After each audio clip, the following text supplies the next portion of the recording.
Hello and welcome to the Dad Whisper. I'm your host, Dr. Michelle Watson, author of Dad, Here's What I Really Need From You, a guide for connecting with your daughter's heart. And in keeping with my passion to help dads become heroes, it's my joy each week to bring you current, relevant topics that support that goal, especially when it comes to the dad-daughter relationship.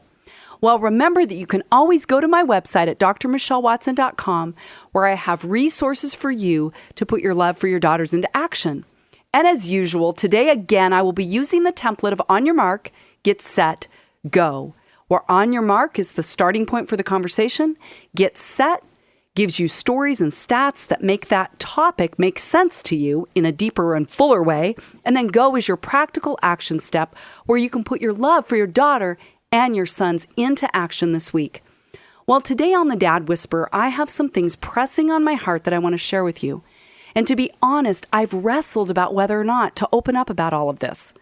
But I feel right about it in my spirit, and I believe that the time is now for you to know me more and to hear me share more of my story of hope and restoration.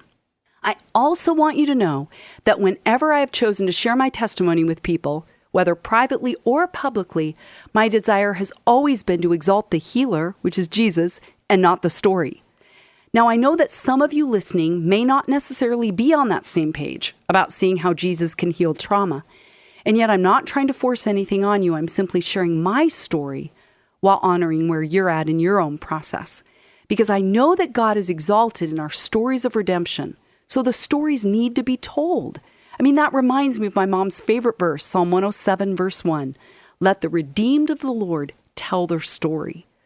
The motivation for my self-disclosure today comes from the very public testimonies of 165 women last month in a courtroom in Lansing, Michigan, that was televised nationally and lasted for a full 7 days against their sexual abuser, Dr. Larry Nassar, the former Michigan State Olympic and USA Gymnastics doctor who had treated them all for years. And I hadn't intended to watch any of it, but on the last morning of testimonies, I happened to see a live stream on my phone, and I was riveted. I was moved, and I was inspired. And that is why today for On Your Mark, I'm titling this, Dads, It's Time to Start a Movement Against Sexual Harassment.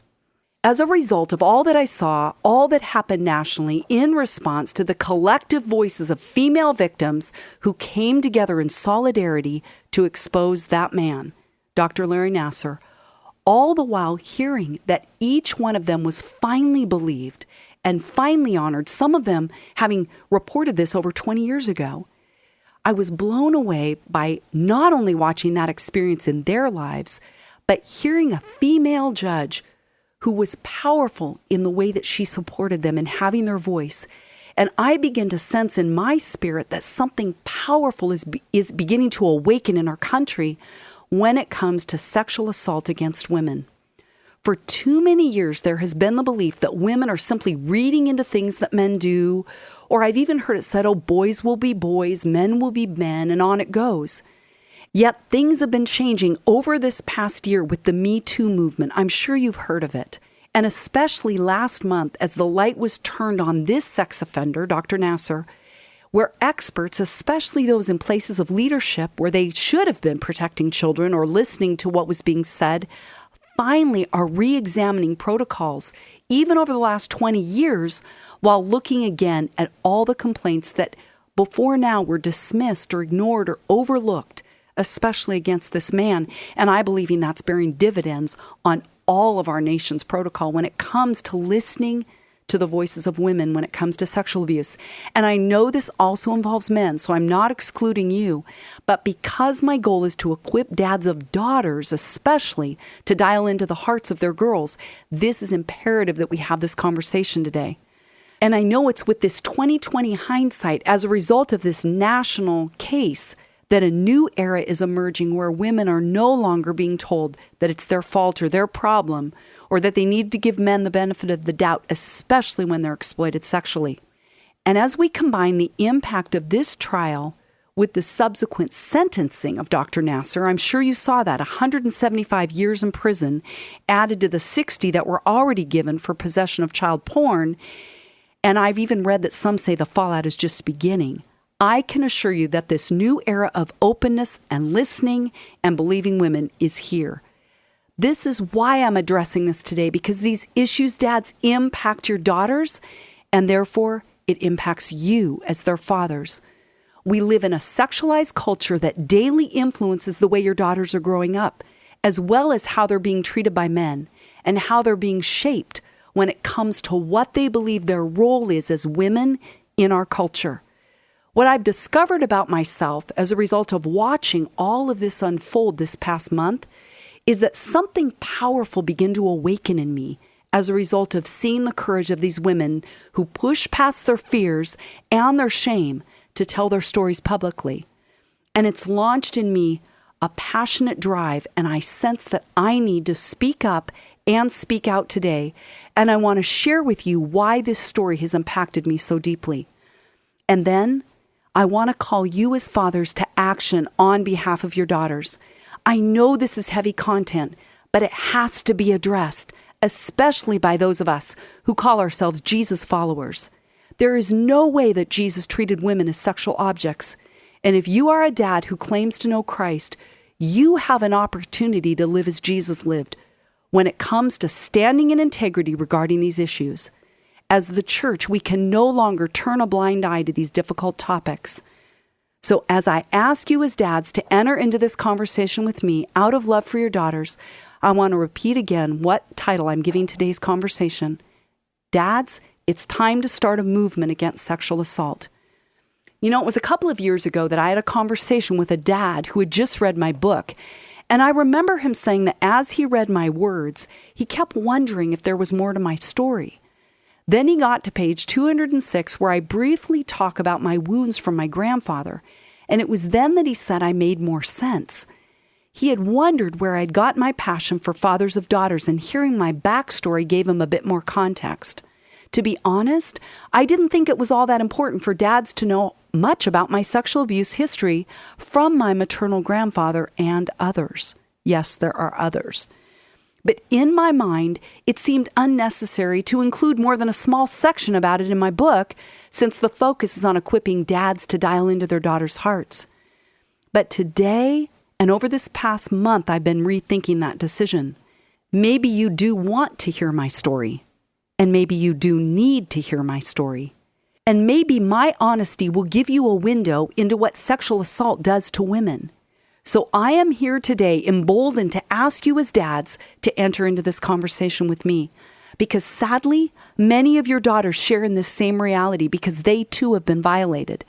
In fact, I just listened to a powerful speech by a singer-songwriter named Halsey, who shared these words at the Women's March in New York City just a month ago. She said, "It's 2018, and I've realized nobody is safe as long as she is alive. And every friend I know has a story like mine. And the world tells me that we should take it as a compliment." Dads, the truth is that sexual assault is an epidemic. And hard as it may be to hear, your daughters are being exploited and abused, violated and raped.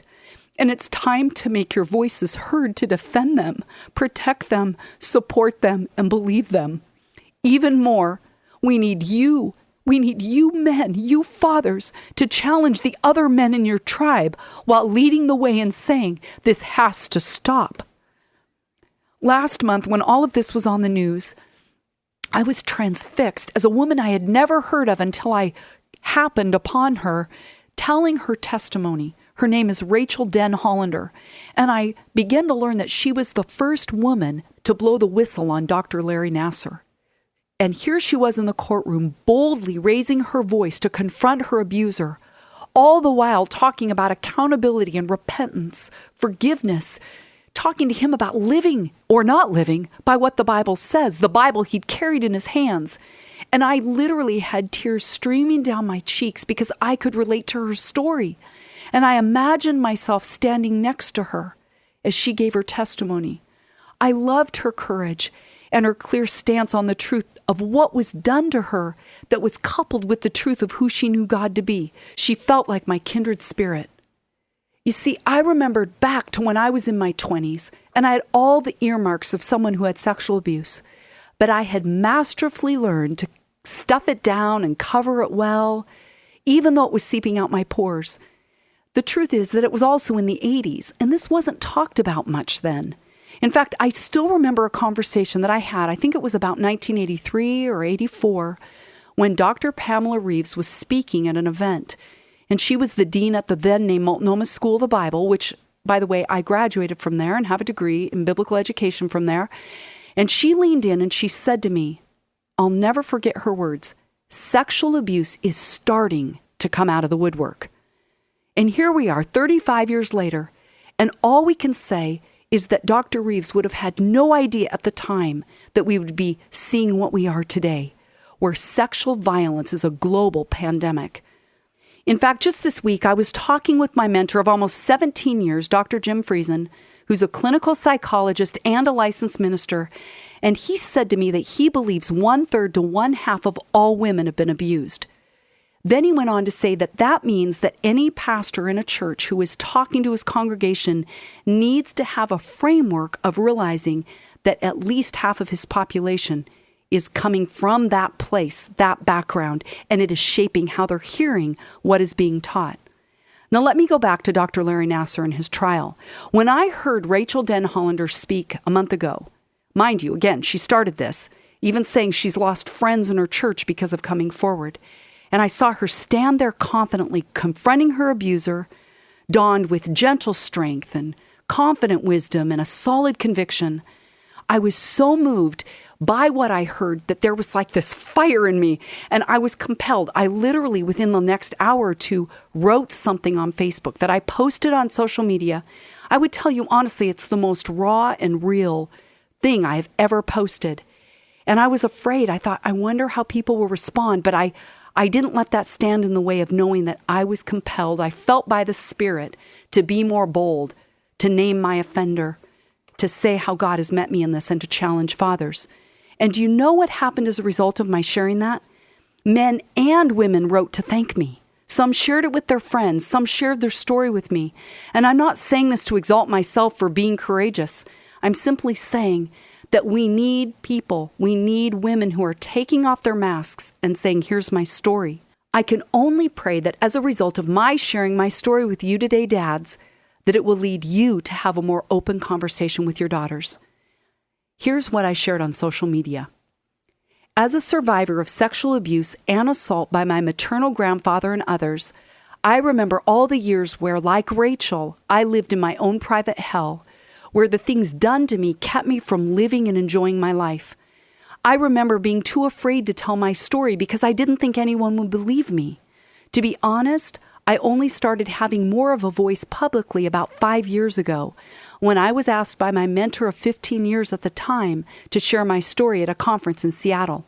I shook like a leaf and cried my way through the entire disclosure, but at the end of my piece, I pounded my fist in the air and declared that I am a survivor, not a victim. The audience cried with me and applauded while giving me a sacred gift.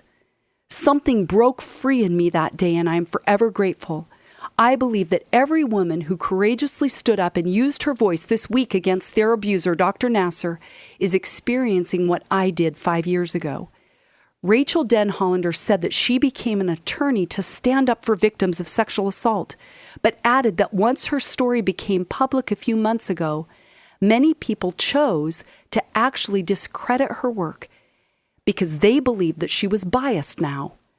I have often worried about that exact same thing, fearing that if people knew I was a survivor of sexual abuse, that somehow my credibility would be questioned, whether regarding my motives for doing the counseling work I'm privileged to do, as I'm entrusted every single day with survivor stories, or that my opinion would be discounted because I would be seen as responding only from a subjective position, rather than being given respect for knowing about the very subject for which I speak. I remember the years, most of my first 40 years actually, where I had high constant levels of anxiety, fear, depression that limited me from doing a lot of things. There were times of not wanting to be alive, extreme body image issues, and self-loathing. An eating disorder through most of my 20s, and on it goes. You get the picture. These realities were a result of my abuse that touched every part of me.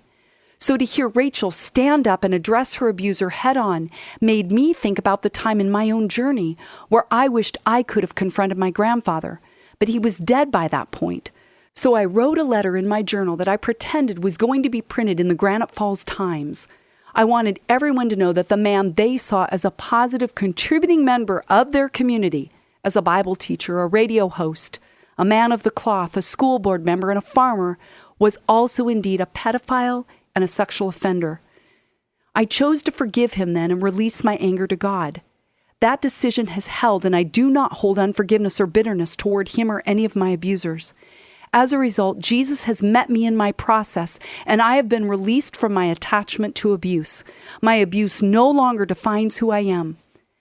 So today, when Rachel finished her testimony, I loved the fact that Judge Rosemarie Aguilina highlighted the fact that she was the first woman to come forward and lead with courage. She then added that Rachel was a 5-star general in this battle and the strongest person who has ever been in my courtroom. I pray that today is a turning point in our nation's history where those who are victims of sexual assault will no longer be silenced, but will be believed and honored for their strength and courage. I pray that today is a turning point in our nation's history to stop sexual predators like my grandfather, no matter what rank they hold in our society. Like Michigan Assistant Attorney General Angela Povolitis said last month in her closing arguments against Dr. Larry Nassar, we have seen how one voice can start a movement. To this I say, let today be the start of a movement where women's voices are heard and where we no longer hold the secrets of evil that has been done to us. We are more than that. Let today be the start of women coming together to stand united in supporting each other to embrace the truth of who we are in God's eyes. Let today be the start of a new era where as empowered women we use our voices to stand up for the rights of those who have no voice, where we love well and love big, which is the best way we can turn the tables on that which has sought to destroy us. Let today be the start of a movement. And now I implore you as fathers to join this movement. So that, dads, is the end of what I wrote on Facebook just last month.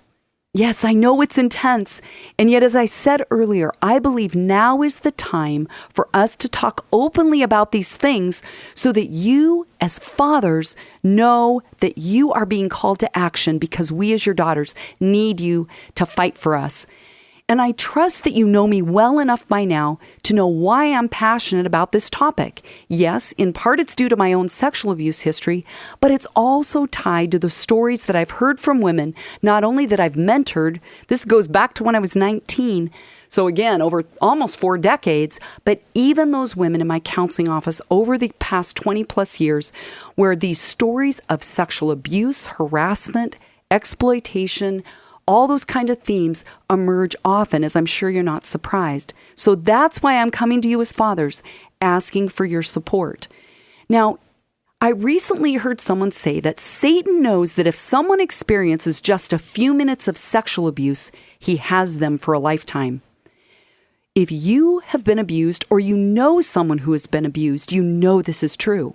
In other words, sexual abuse in any form, whether it's harassment, exploitation, assault, or abuse, is one of the most powerful tools the enemy has to steal, kill, destroy, and devour us because the deep-seated beliefs of being worthless, being trash, that was one of my beliefs, that we are then deserving of mistreatment, and for some reason we keep being drawn to people that reinforce those lies.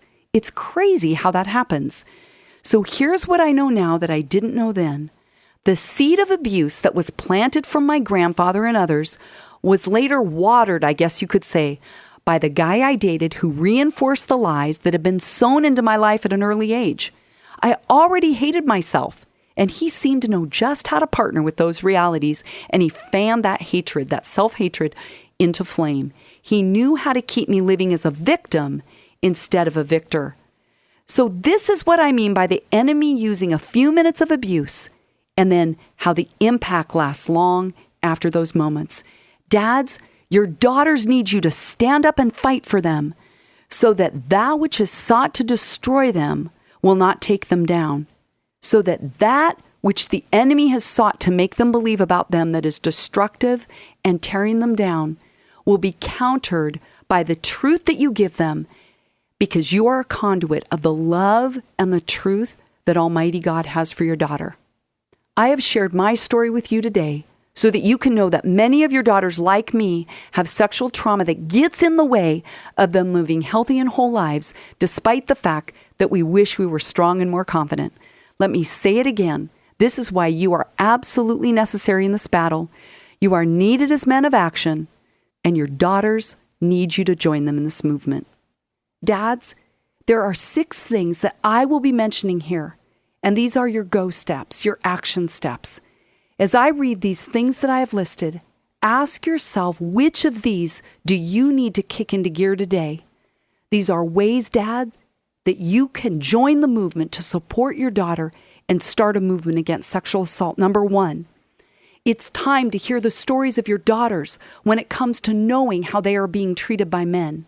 2, it's time to ask questions in a non-judgmental way about what guys are doing to them and asking or demanding of them while giving your input about their value and worth. 3, it's time to open up lines of communication about this topic, even if you're uncomfortable going there with your daughters. 4, the time is now to stop cowering in fear, afraid that you may say it wrong, and instead step up and talk to your daughters about their sexual choices or experiences, assuring them that they deserve to be respected and that you are in their corner no matter what. 5, the time is now, Dad, to tell her, Dad has no problem stepping in to protect you, and all you have to do is say the word and I'll be there. I actually know of a dad who just did this a month ago with his adult daughter. So this really is possible and powerful. And number 6, this is the last way I will mention that you can, as a father of a daughter, start a movement against sexual assault. The time is now to stop doing anything in your own personal life that objectifies women and contributes to this larger societal problem, from discontinuing pornography use, to examining your own treatment of women, to refusing to engage in emotional affairs or any sexual activity that dishonors your marital vows or your relationship commitments. Dads, I know that is heavy, but I'm imploring you today to stand up, to stand out, and let your voices be heard with your daughters. I'm going to close with quoting the words of my friend Armin Asadi. This is what he wrote in response to what I posted on Facebook last month. As a dad to 2 daughters, he's a fierce protector of women, and with his permission, I share his words with you, because I truly believe that if more men stood in agreement with Armin, then sexual assault against women as we know it would end, because the honoring of women would be championed by great men like him and like you. He said, I wholeheartedly believe that this sorry excuse of an era is coming to an end. A new dawn is on the horizon where survivors will not have to be silent for the fear of shame, rejection, judgment, condemnation, and more. People will finally stop turning a blind eye or ear just because it's uncomfortable.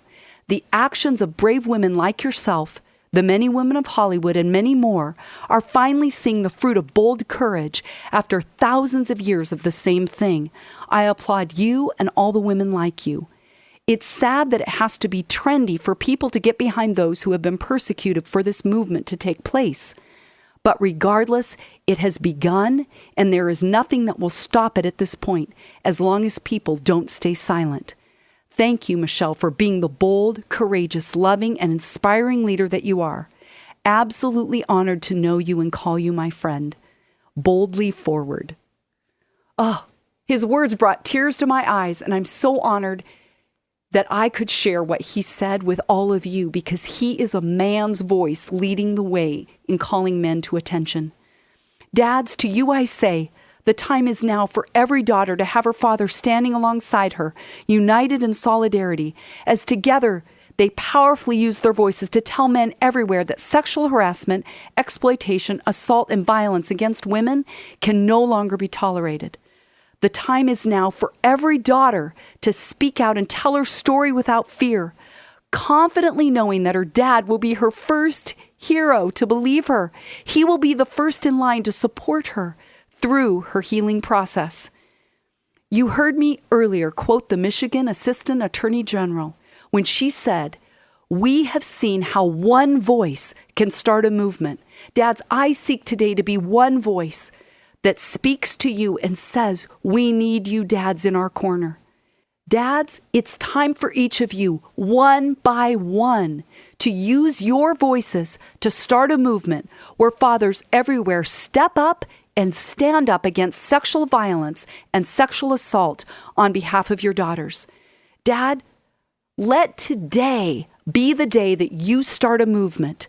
Dads, it's time to start a movement against sexual assault on behalf of your daughters as you put your heart of love into action for her. Go, dads.